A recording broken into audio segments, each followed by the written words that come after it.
I had always wanted to spend a weekend in a cabin in the woods, away from the noise and stress of the city.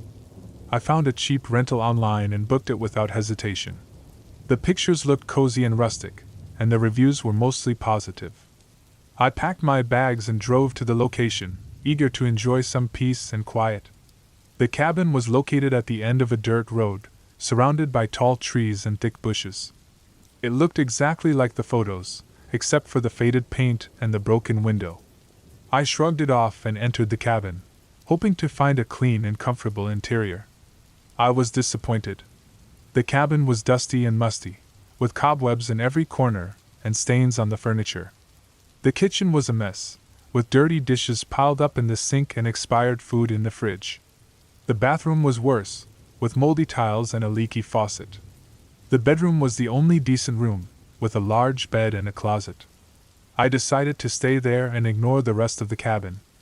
I unpacked my things and lay down on the bed, feeling tired from the long drive.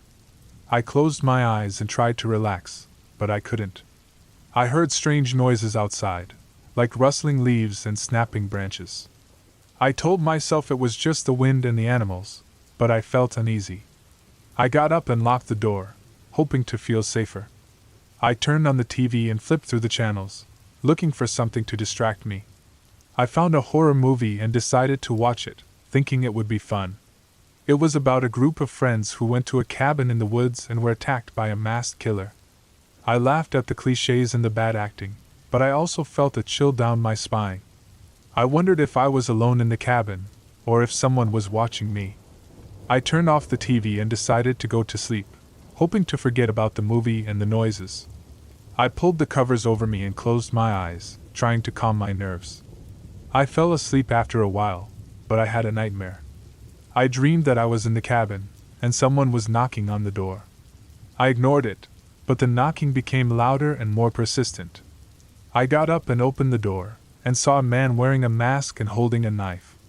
He lunged at me and stabbed me in the chest, and I woke up screaming. I opened my eyes and realized it was just a dream, but I was still terrified. I looked around the room and saw that it was dark and silent. I reached for the lamp and turned it on, hoping to see better. I gasped when I saw the wall. There was a message written in blood, saying, "I'm coming for you."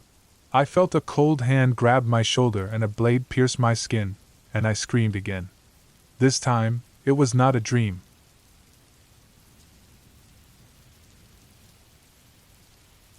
I had always wanted to go camping in Alaska, ever since I saw the pictures of the majestic mountains, the crystal-clear lakes, and the abundant wildlife.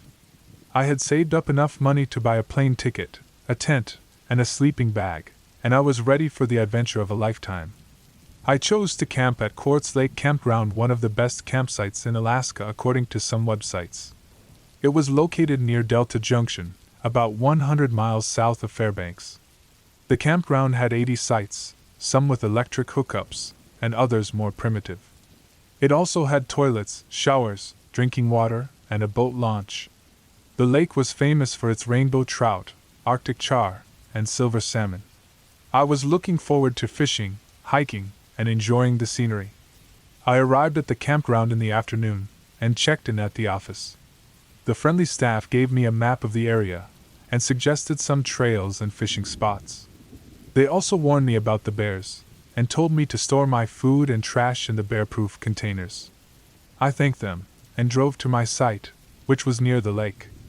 I set up my tent, and unpacked my gear. I decided to go for a short hike before dinner, and grabbed my backpack, water bottle, and camera. I followed a trail that led to a viewpoint overlooking the lake. The sun was shining, and the air was crisp. I felt a surge of excitement as I walked through the forest, listening to the birds and squirrels. I reached the viewpoint, and was amazed by the view. The lake was sparkling, and I could see the snow-capped peaks in the distance. I took some photos, and sat on a bench to admire the beauty.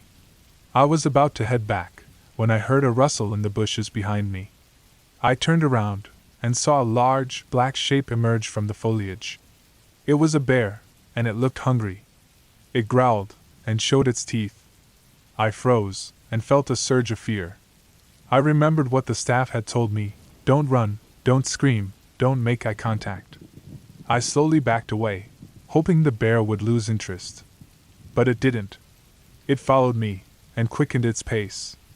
I realized I had no chance of outrunning it, and looked for a weapon.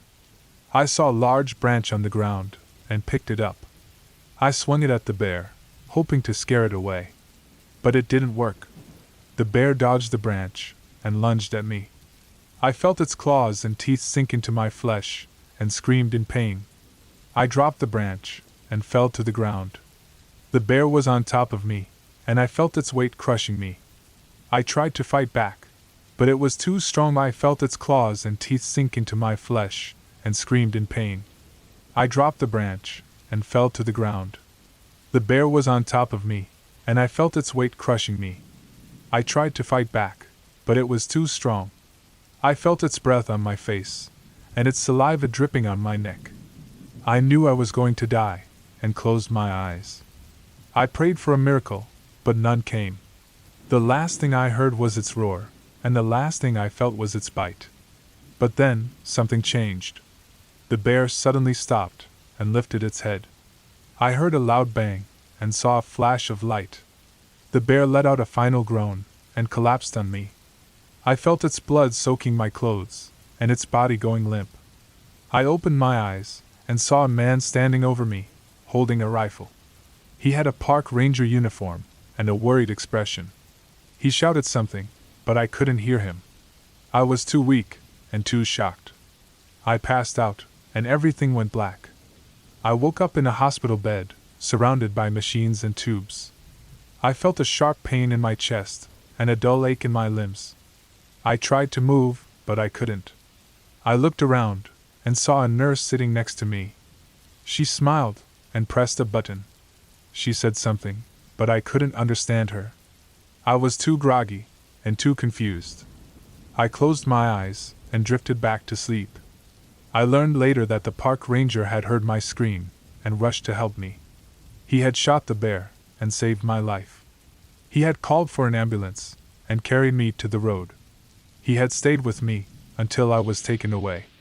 He had visited me, every day, until I was stable. He had told me his name, but I couldn't remember it. He had told me I was lucky, but I didn't feel it. He had told me I would recover, but I didn't believe it. I spent weeks in the hospital, undergoing surgeries and therapies. I had multiple injuries and infections. I had scars and nightmares. I had lost a lot of blood and a lot of hope. I had survived, but I didn't feel alive. But slowly, things got better. I healed and improved. I regained my strength and my mobility. I made friends and plans. I thanked the ranger and the staff. I booked a flight and a hotel. I decided to go home and start over. I had always wanted to go camping in Alaska, but I never wanted to go back.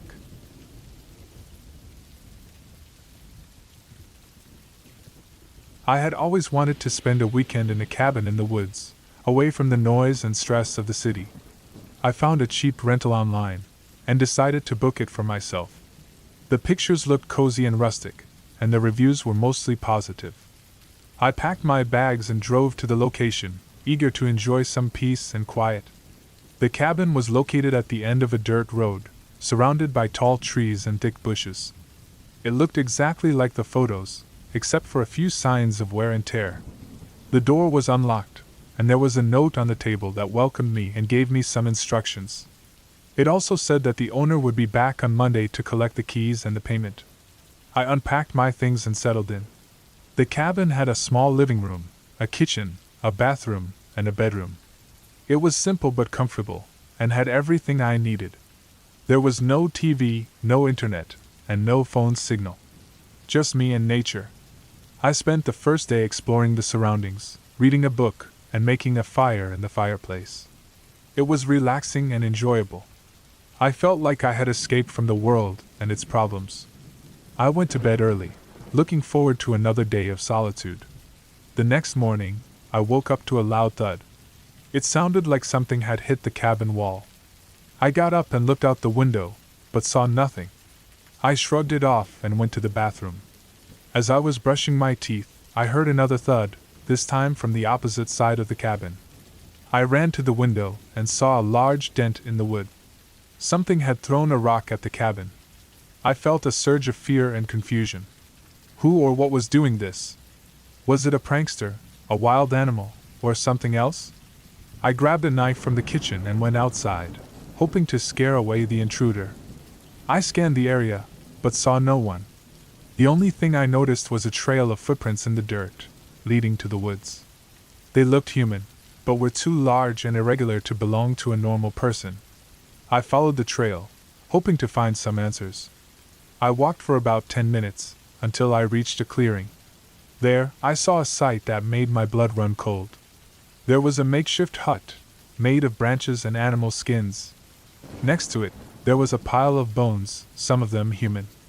And in front of it, there was a creature that looked like a man, but was not. It was tall and muscular, with long hair and a beard. It had yellow eyes, sharp teeth, and claws. It was holding a rock in its hand, and it was staring at me. I realized that I had stumbled upon the home of a cannibal. A cannibal that had been throwing rocks at my cabin, trying to lure me out. A cannibal that was hungry, and wanted me for its next meal. I turned around and ran, hoping to make it back to the cabin. But the creature was faster than me, and it chased me with a roar. I could hear its heavy footsteps behind me, and its ragged breath on my neck.